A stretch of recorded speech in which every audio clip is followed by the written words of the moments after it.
Oh, okay. Took me a while. There's a special movie button I just now found, but you're gone. You're good. Yeah. That's all, folks. Yeah. We're good. All right. Men's prayer gathering tomorrow. Senior adult luncheon and game is tomorrow at noon. Family grace groups resume tomorrow night at 7. Anybody here with a high school Winterfest trip? News to anybody? Child care for cradle roll through 5th grade. Apply to anybody for insight? Registration for the Lone Star couples. Anybody going to Lone Star couples? Yes. Lone Star couples dinner on February 9th. Sign up on the Mac app, online, or in the family room. Child care deadline coming up. For the Lone Star couples, there's no child care for them. I thought you were doing it. No. I think you need to probably. So is that because I missed the meeting? Yes. Signed up for it. Yeah, now see, you know how that works. Melinda Fuller, home from the hospital. She continues to recover well. She's walking. They did go back to Jason and Jessica's house. Man, everything's really going well. She is going to have to continue some radiation and everything, but man, and Joe slept from 8 in the evening until 9 this morning. That tells you a little bit how tired he was, but how relieved he is. That's Carol Fowles. This is Vicki Belk's mother. She was scheduled for surgery today to help clear the blood clots from an artery in her leg. She's at Christa Santa Rosa. The Brauners, Lance and Abby, they have a new son, Jason Lee Brauner, January 10th. So he's 6 days old today, 8 pounds, 3 ounces, 21 inches. And he's here tonight. I just saw her go by. Oh, yeah. I was about to say, what? Our sympathy to Herb Smith. Herb's only living sibling, his 91-year-old sister, died today. Funeral will be in Oklahoma, I do believe, but details to come. And then I don't think anybody here remembers John Gay. You remember John? I know. Elsa was his wife, right? She passed away today as well. Really? Yeah. So, other prayer requests? Have you heard how Herb's doing? Everett's doing? Yes, Everett still needs to take some antibiotics, and his legs, he's about 50% back. But he went to go see his primary care doctor today, and he's still got a little ways. He's still got a little ways to go. Still got a little ways to go. Anybody else? Prayer requests? Just guidance, maybe for just our leaders of our country, that they all come to some type of agreement on something. So pray for a miracle? Yeah, that'd be great. All right. Anything else? Okay.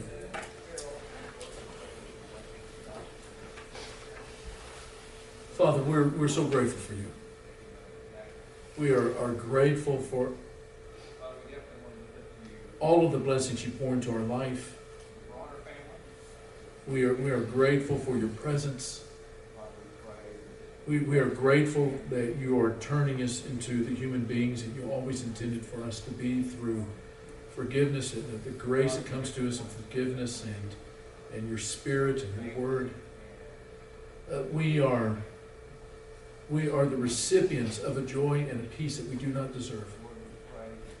But we are grateful, Father, that you give it to us as a taste of what life is supposed to be like with you. We have people that we are concerned about, Father. We think about Melinda and Everett and Carol. We think, too, about those that suffer. Regardless of how old we become in this life, we're never used to death. And so we think of Herb, and we think of the Gay family and passing of our mother and grandmother. We're grateful, too, for the signs of life that come to us in the birth of a child. Our prayers for Lance and Abby are that they be people that help, along with their church family, that we all be the kind of people that help this young child understand the greatness of your kingdom. And as we think about your word that's been revealed to us in the Bible, Father, tonight, we pray for for the blessing of understanding, and not just understanding facts, but an understanding that leads to joy in our hearts because of the way that it helps us to understand you. We pray this in Jesus' name. Amen. We were thinking about Caesarea Maritima tonight. Having never taught this class before, it's going to be very fluid in terms of an outline. I have to think, Herod is a really fascinating figure, and there's a whole class we can do on Herod and the Herods. But we're going to be talking about the Herods a lot throughout, the life of Jesus, and so we'll hit them. And tonight, Herod the Great as well as Herod Agrippa II they have a history that pertains to Caesarea Maritima. So we'll get to them just a second. At the end of class last week, David asked if there were some resource materials we would recommend, and there are a couple that if you're going to Israel or not, that you might be interested in looking at. I went to Israel several years ago with Charles Page, who was in the Christian world in the last probably 40 years. He's been one of the leading archaeologists, and has spent most of his life in Israel as a professor at the University of Tennessee. Retired now, but he was also the director of the Jerusalem Institute of Biblical Studies, which was the group that I was studying with in Israel. And he has written 2 books. The first one is called Jesus in the Land. You're never going to read a book that you agree with in terms of interpretation all the time. And there are some things that he says about the life of Christ that you may not, it may not fit with the way that you think about the Christ. But what he does in this book is help us to understand how the land that Jesus walked is that 5th gospel. It helps us to understand some things in Jesus' life that we would not fully understand or have clarity with if we didn't know some things about the land. And so, I've been all over this book. I like it, and I like him. A book that I bought for Wayne, this is the book, right? A book I bought for Wayne and my son when we went 2 years ago is the other book that Page wrote with a fellow by the name of Bowles. And it's The Land in the Book, an introduction to the world of the Bible. And basically, it is short little studies of all of the places in the Bible, Old Testament and New Testament. Very, very informative. It gives you, I think, all of the salient pieces of information that you would need if you're going over there, and would help you to understand some of what you're hearing. There's a historical overview at the beginning of the book that is really good too.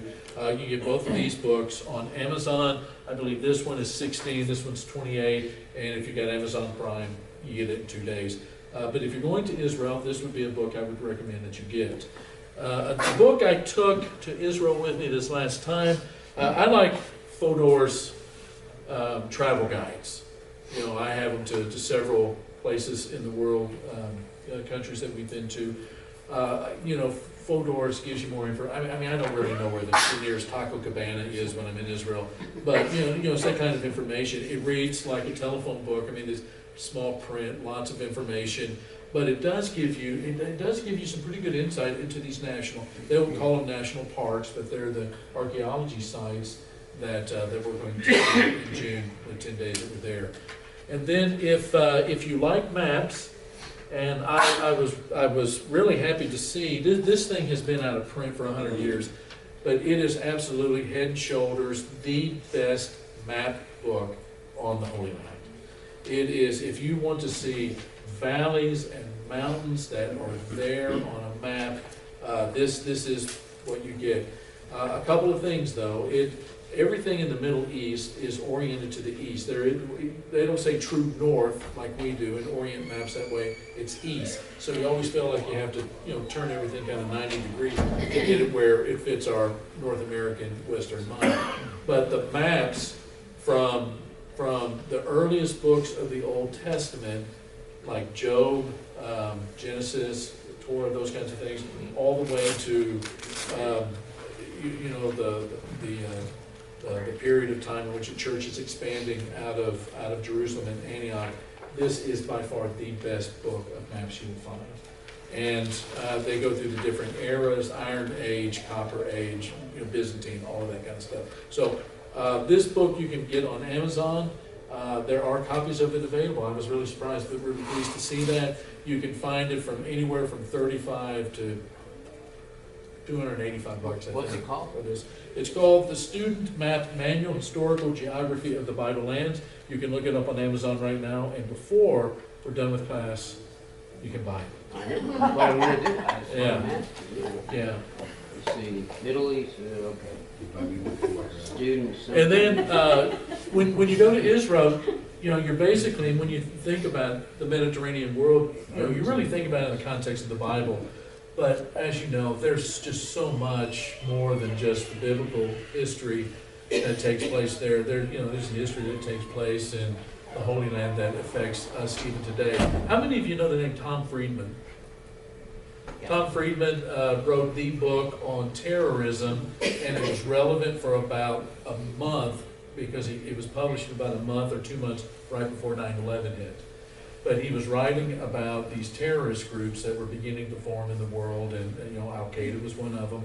And he writes op-eds in the New York Times, the Washington Post, the Wall Street Journal. He's a really, really brilliant guy that lives up around the DC area. He wrote a book, and again, part of this is dated because it was written pre-9/11.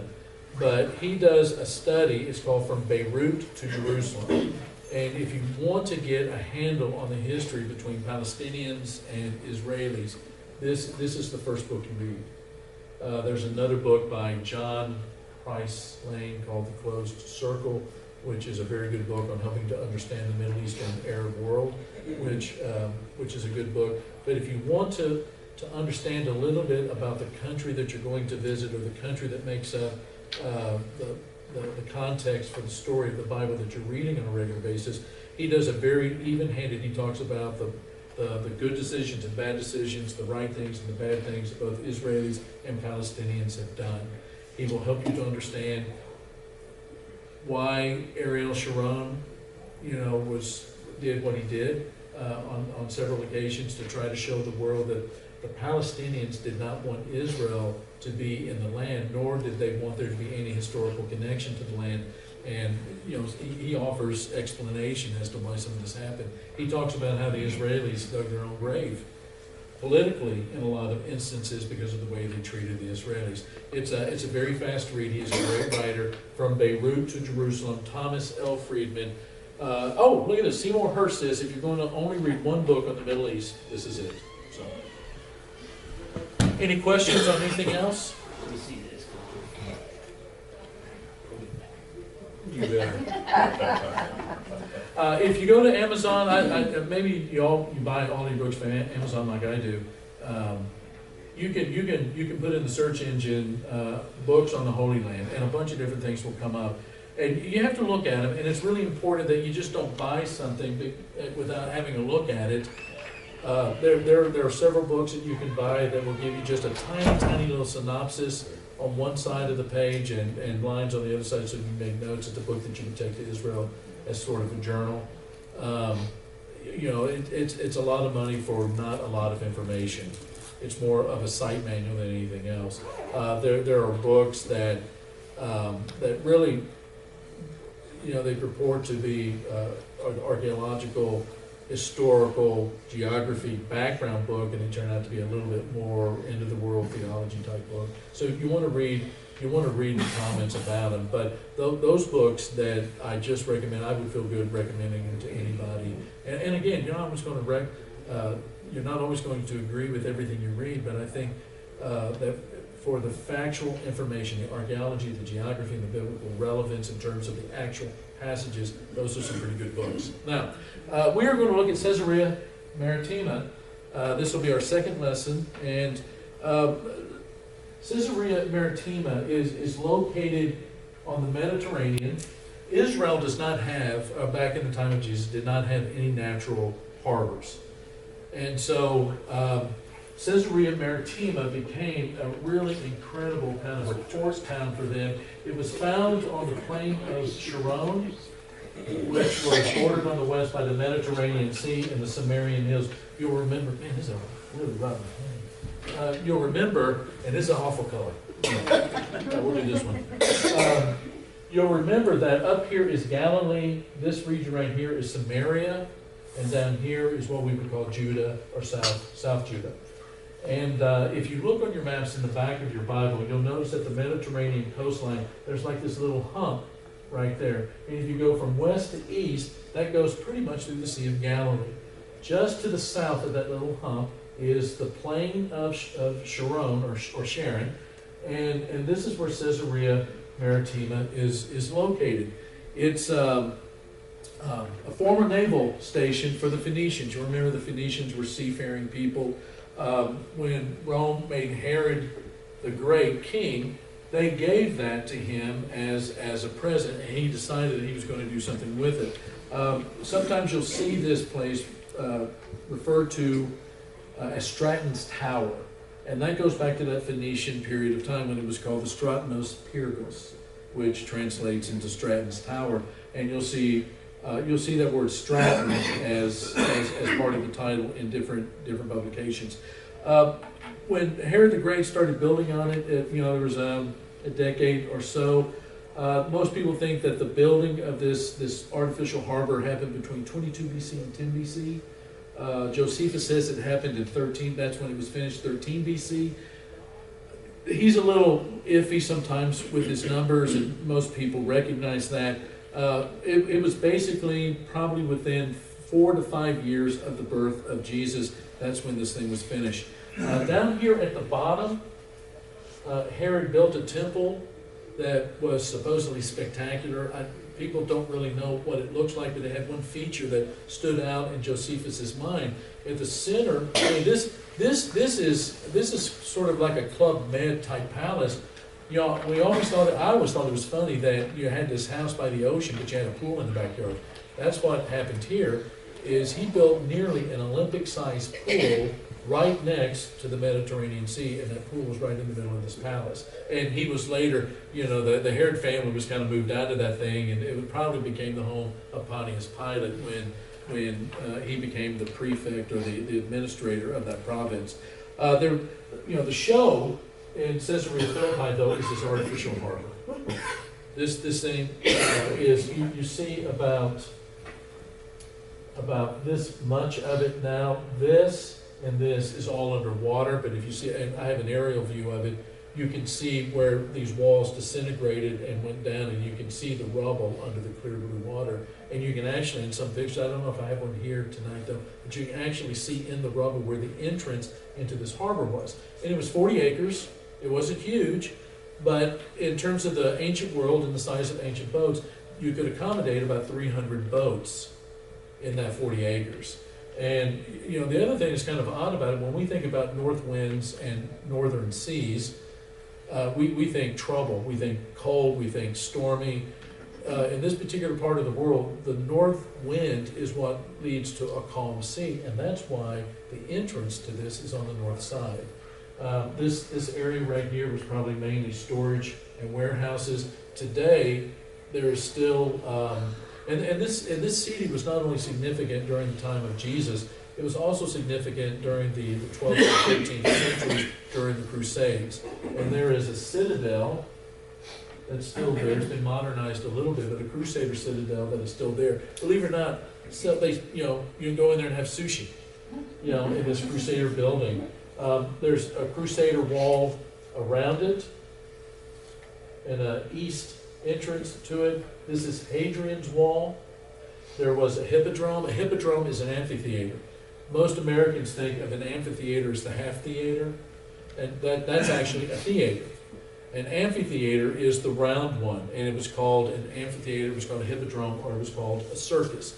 And by the 4th century, and this was built by Herod the Great, by the 4th century, the races that were being done in this hippodrome were known all around the world. So it became a very, very, very famous place. The theater was down on the southern part of the town, and it was a rock's throw from where Herod's palace was. There was a temple to Augustus there, but there was also a theater. That theater is absolutely amazing. It's one of the best examples of an ancient theater you will ever see anywhere. The only rival that I have seen to it in the ancient world of Israel, and this, there's Athens, and there's Greece, and there's Italy, but this one in Israel and the one that's in Beit Shan are absolutely gorgeous examples of what a theater looked like in the time of Jesus. I have stood at the top of, it's a 3,500 seat, I mean, it's a huge, huge amphitheater. 3,500 people could sit, be seated at it. I've stood at the very top of it and had somebody on the stage whispering, and you could hear them as clear as a bell. Absolute stunning, stunning mathematics and engineering. And we'll talk more about that in a minute. The Crusades, as you know, were not an incredibly bright spot in the history of Christianity. And there were a lot of Jewish villages that were wiped out because the Crusaders were coming down. They didn't have any kind of a way of determining by language, by clothing, really by anything, the difference between people who were Jewish and people who were Muslim, who they were going to fight. And there were a lot of Jewish villages that were just completely razed to the ground. Everybody killed, women, men, children, everybody. And this city was one of the important ones outside of Jerusalem. This city in 1251 had a crusader wall that was built around it with a moat. It was heavily fortified. It is an amazing fortress, and we'll see some pictures of it here in a minute. Up here at the top is one of Herod's geniuses was how he could supply water to a city. There's no water here. It's all salt water, right? The Med is salt. It's all salt water. So he built over a 12-mile span an aqueduct from Mount Carmel up here, 12 miles or so, that would go and feed water to this city. And after Herod was gone, and even when we're talking about 135 AD now, Hadrian is emperor, and he comes in. They build another aqueduct. Herod built a single channel. Hadrian is going to build a double channel aqueduct. And it's just amazing to see this. I mean, there are places when you go up to this aqueduct, think of it a knife blade between these stones that have been milled. And the decline or the grade of the aqueduct is so slight to keep the water moving, but not to get it moving so fast that it's going to go over the side and flood. It can be controlled. Is absolutely amazing. And up here at the top, you really, you'll see it better when we kind of turn off the lights here and go through the slides. But up here at the top is an inscription that you see when you go up to the aqueduct, which I think we'll probably be able to do when we go to Caesarea Maritima. That basically up at the top you can see in block Latin letters, which look a whole lot like our English. Hadrian's aqueduct that had repairs made on it by the 10th Legion. And that's one of the places that you see when you go up to this aqueduct, and it's really cool. And so as the city grew, Hadrian knew that he needed to expand the water supply. So not only did they make the improvements to the aqueduct that Herod built, but they also added to it, and there's a river, the Crocodile River, and there was a Crocodipolis, ancient city. It's masonry work. They fitted these stones together, and the architecture, and how something like this has been able to stand through all of this really crazy history that Israel has had and the Mediterranean world has had, and it's still standing. This is an aerial view of the harbor. Absolutely amazing. This building over here on the breaker wall, on the upper right hand picture, that is a Crusader citadel, and it's kind of amazing. It's so ironic, you think, okay, here's this history. We got to preserve it. It is now a sushi bar. And you can go to Caesarea Caesarea Maritima. You can see ancient ruins and raw fish. And there's a better picture of it. There are a lot of folk, though, that will say that it's somewhere in the vicinity of where the citadel was built, that it is probably where Paul was imprisoned. That the prison was probably in a place where there was, you can't go up, you can't go down, you can't go to the sides because of rocks and sky and gravity and water. There's only one way, and it's really easy to guard somebody if there's only one way out. And so there are many that think that in the area of this citadel was probably where Paul was imprisoned. This is the Pilate stone. what you see in the gray is what is on the stone and is clear. The letters in the white are what they anticipate would have been on that engraving if we'd had the whole thing intact. And so you see the T, the I, the U, and the S, which would have formed Pontius or Pontius. And there's no, in Greek and in Latin, there was no separation of letters. Everything ran together. And then you see Pilatus.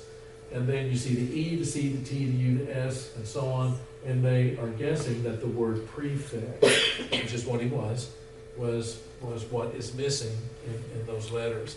And this is the actual stone I've seen. The one that is in the museum looks like this. And the funny thing about the stone is that little cutout. They know that obviously when you're talking about Tiberius and dedication to Tiberius and Pontius Pilate, who's a prefect, and he is a very important man, that you're not going to use that stone as in its original state as a step. You don't step on people. You don't show people the bottoms of your feet in the Mediterranean world. And so they know it came from someplace else, but where? That little niche, or that little cutout there on the right side has led some, and again, nobody knows for sure, but some believe that is maybe a cutout from a stone that was part of a water well, or a place where you draw water. But nobody knows for sure. That's just what they're guessing. But it's a very, very interesting stone to look at. Here's the ancient theater.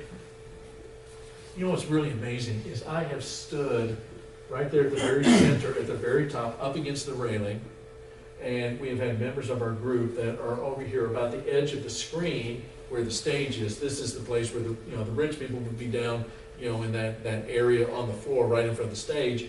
We've had somebody up on that stage whispering, and you can hear them as clear as a bell up there at the very top. The genius of the acoustics of the ancient world.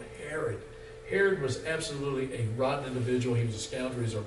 He is not, he's not in heaven.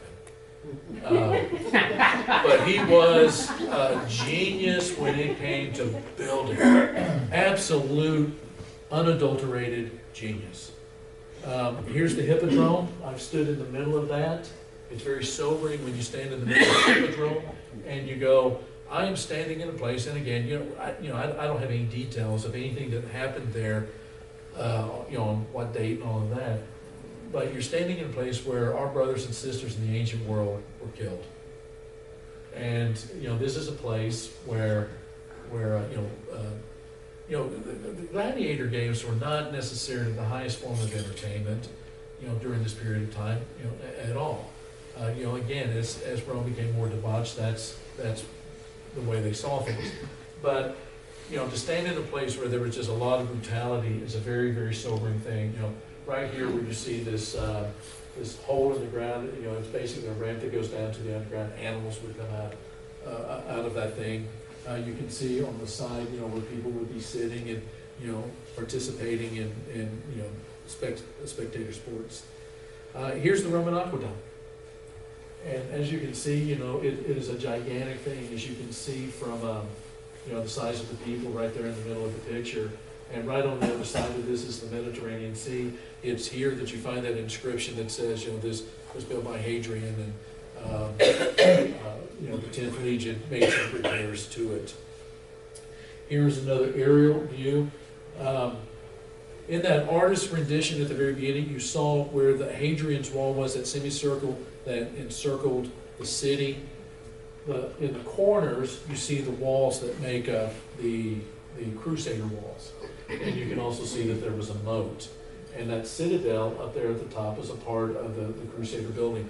The Crusaders not only did a lot of damage to Christianity and how it's perceived in the ancient world, but they also did a lot of damage to the archaeology. When you go to Israel today, you go to the temple, a lot of the rocks, how many times, was the temple wall torn down and built up and torn down? Most of the stones that you see are Crusader stones. And, they're kind of haphazard looking. But, most of those stones that make that temple wall, or the temple wall, that was around the temple, those are Crusader stones. And, they built walls and they used rocks to do everything. And you can see how this Crusader wall went around this building, or around this city. You can see too, right there in the very middle of it, you can just kind of see too, here are some public baths and some things like that you'll see when you go to Caesarea Maritima that give you an idea of how big these things that we've heard about ever since we were in elementary school and middle school, how big some of these things actually were, like public baths and homes and that sort of thing. Here's a close-up of one portion of the Crusader wall. You can see that the moat, that was built around it was going to be pretty deep, and it was going to be a hard thing to cross if you were trying to get over that wall. And that is it. Questions? Can you do the lights, please? Any questions? A lot of history in Caesarea Maritima. We're done 5 minutes early. That was good. See you guys on Sunday. If you want to come up and look at any of the books, you're more than free to do it.